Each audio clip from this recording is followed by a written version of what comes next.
The road to Olympic glory is never easy. Often this path requires years and years of endless dedication, marked by daily sacrifices to reach the absolute pinnacle of athletic greatness. In this year's Olympics, we've already witnessed various iconic moments of gold medal glory. From insane world record performances to completely unforeseen upsets, these games have already brought forth many unforgettable moments under the lights of athletic excellence. However, there is another upcoming event that is so deep and so competitive that nothing short of perfection will be required to bring home a medal, and this event is the men's 1500 meters. Perhaps more so than any other discipline in these Tokyo Games, this 1500 has many athletes with a real chance to bring home the gold medal. But beyond just this hyper-competitive nature is the fact that these athletes are all running extremely fast times. In the semi-final round, Abel Kipsang from Kenya managed to break the Olympic record in the semi-finals that had previously stood for 21 years. Think about that. This performance took down a time that had stood since 2000, when the Kenyan prodigy Noah Ngeni managed to take down the GOAT himself, Hisham El Guerrouj. Just to get into these finals, you had to run a time faster than 3 minutes and 33 seconds, which, based on the previous Olympic record of 3:32, meant that you practically had to run the equivalent of an Olympic record just to have a chance at a medal. Indeed, these semifinals were full of all kinds of drama, and the athletes competing in these two races had to bring their A game just to advance to the finals. But now, with a stacked field and a historic gold medal quickly approaching, which athletes will ultimately make their way to the Olympic podium, and what times can we expect from this magnificent field? First, let's talk about the one athlete that simply has to be the favorite, and that's Timothy Cheruiyot from Kenya. In the opening round and the semi-final round, Cheruiyot breezed through these opening heats with performances of 3:36.01 and 3:33.95. These two times were standard practice for this seasoned 1500-meter athlete, but beyond his effortless execution in these opening two rounds is an almost untouchable racing history over the previous 2 years. In 2019, Cheruiyot was the world champion, taking the race from the gun and somehow holding on all the way to the finish line. This was quite the dominant display of speed and strength, and since this achievement now almost 2 years ago, he has only continued to be the man to beat in this event. In 2020, Cheruiyot again was the fastest man in the world in the 1500, achieving a time of 3:28.45. And then again this season in 2021, he has very much maintained this title, hitting a new personal best of 3:28.28 at the 2021 Monaco Diamond League meeting. From the biggest championship stages to the most competitive Diamond League races, Cheruiyot always seems to have the right pieces to fit his winning puzzle, and with his incredible combination of racing awareness and nearly untouchable finishing speed, he certainly has the right resume to win this race. But awaiting the defending world champion in this final is an absolutely epic field. First, the one obvious choice to challenge Cheruiyot is the 20-year-old Jakob Ingebrigtsen from Norway. Since 2018, Ingebrigtsen has only been closing in on Cheruiyot's times. However, his overall fitness, his racing abilities, and his new record-breaking running has most definitely improved. In 2020, Ingebrigtsen took down a slew of national and European records, and then again this year in 2021, he's already taken down the European record for the indoor 1500, and he's also broken the European record again for the outdoor 5000 meters.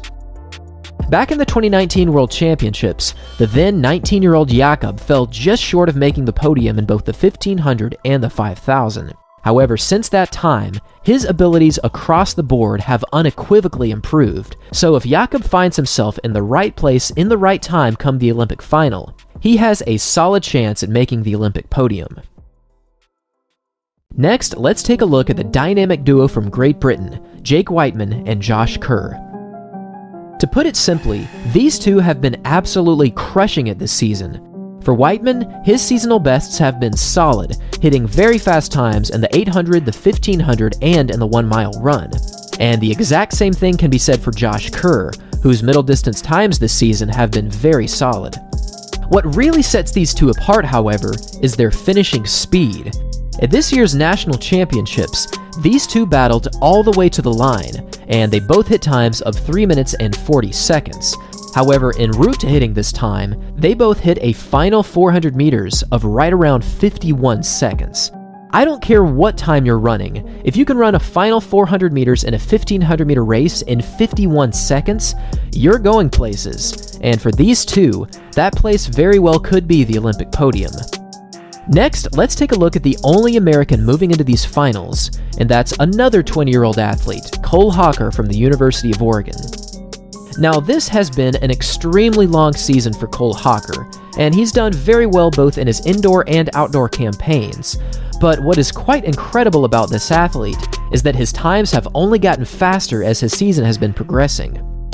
At this year's NCAA Championships, he placed first with a time of 3:35.35, then at the US Olympic Trials, he again placed first with a new PB of 3:35.28, and then in the semifinal round of the Tokyo Olympics, Hocker hit another personal best of 3:33.87, which he achieved with a final lap of 53 seconds, and he did this yet again with a smile on his face as he crossed the finish line. Just like many other athletes in this field, Hocker's finishing kick is that of legends, hitting speeds that most of us will only dream of.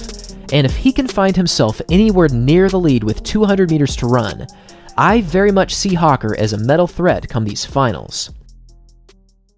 The last athlete I wanted to take a closer look at was the man that broke the Olympic record in the semis, and that's Abel Kipsang from Kenya. Now, according to World Athletics, Kipsang has only been running competitive races since 2019, which is pretty incredible. However, since starting his quest to athletic greatness only 2 years ago, he has had remarkable success. In 2019, in his very first year of competitive running, he already hit a time of 1:45 in the 2-lap race, and then last year, he hit a time of 3:35 in the 1500. However, in 2021, this has been the year of massive improvements, as he's gone from a season opener of 3:45 in the 15 down to a blistering Olympic record of 3 minutes and 31 seconds. This 3:31 actually looked relatively easy for Kipsang, who dropped a final lap of 54 seconds while having solid speed down the home stretch. And given the remarkable history of Kenyan athletics, especially in middle distance running, Abel Kipsang very well could find himself in a medal position when the finals do arrive. I honestly have no idea what will happen in this final. On many occasions in either a World Championship or Olympic final, 1500-meter races almost immediately become tactical, where runners will slow down dramatically as nobody wants to take the lead. This very often results in much slower overall times, and the kickers are definitely favored to win this kind of race. However, given that these semifinals were so incredibly fast, and that Timothy Cheruiyot, the pre-race favorite, is known to take out the pace fast, it only makes sense that this Olympic final will be incredibly quick. Now, in previous videos, I've made a few bold predictions about the upcoming finals. However, for this race, I genuinely do not even know where to start. So with that in mind, I want to hear from all of you. Leave a comment down below and share your predictions on who you think will be in the top 3 in this race, and what times it will ultimately take to medal in this Olympic final.